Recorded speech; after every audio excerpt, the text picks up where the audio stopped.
Hello, everyone. Hope you had a happy new year. Mike Schultz back with you once again on the Fairbanks Evening News for your weather. Mother Nature says 2014 is over with. Let's start 2015 the way we normally do, with very cold temperatures, and that's the way it's going to be into the weekend, but nothing severe, but temperatures definitely we haven't seen for a while, that's for sure.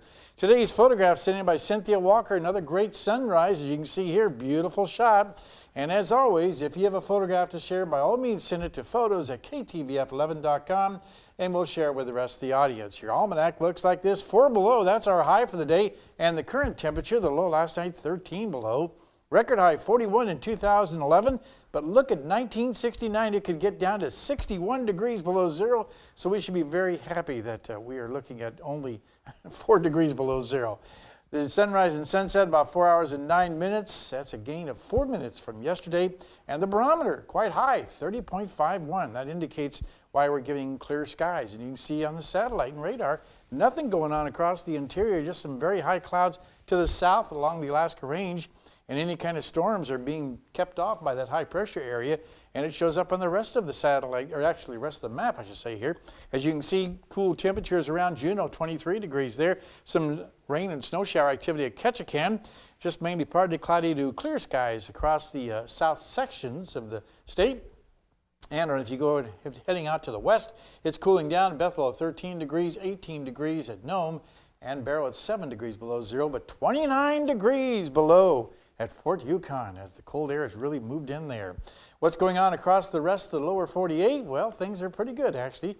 We have just partly cloudy skies over the northwest. Nice weather up and down the west coast. It's warmed up considerably for Denver. They were 0 last week, actually a few days ago. And as you can see, rain falling once again across parts of Texas, while thunderstorms are rumbling over the deep south. And that shows up pretty good here. Over the northeast, looks like a little snow for the very northeastern sections. On the satellite and radar, you can see why the storms are rumbling across parts of the southern sections of the country. And once again, freezing precipitation, a big problem around Amarillo and places like Santa Fe, New Mexico, and a new system trying to move onshore in the Pacific Northwest. Now, the overall picture is calling for, once again, tomorrow, some real cold temperatures across the northern plains, snow across the Great Lakes, and a soaking rain over the deep south. The jet stream will be moving once again to the north, which means warmer temperatures and drier conditions across a large portion of the country. Well, back to Alaska for tomorrow. Nothing really bold or exciting to talk about. Mainly clear skies for Barrow, freezing drizzle and flurries for Nome, and clear and colder for Fort Yukon. Here in the interior, we'll be looking at, for the most part, mostly clear skies for Fairbanks, decreasing clouds with some winds in the Healy area, and decreasing clouds for Delta Junction.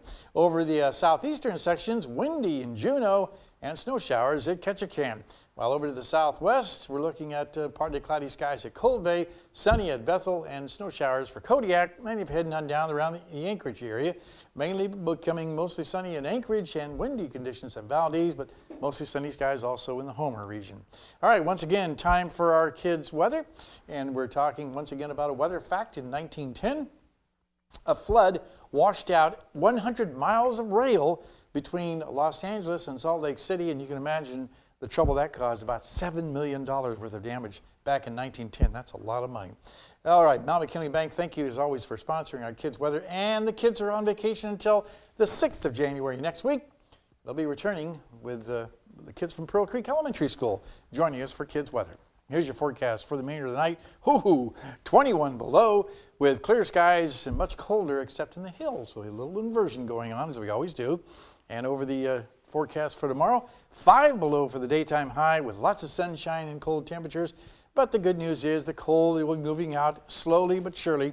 As you can see, looking back into the positive numbers by Thursday. Overnight lows also slowly warming up, but until then, we're going to chill down quite a bit. 20 below tomorrow night and 10 below on Monday night. Or actually 20 below Sunday night and 10 below on Monday night.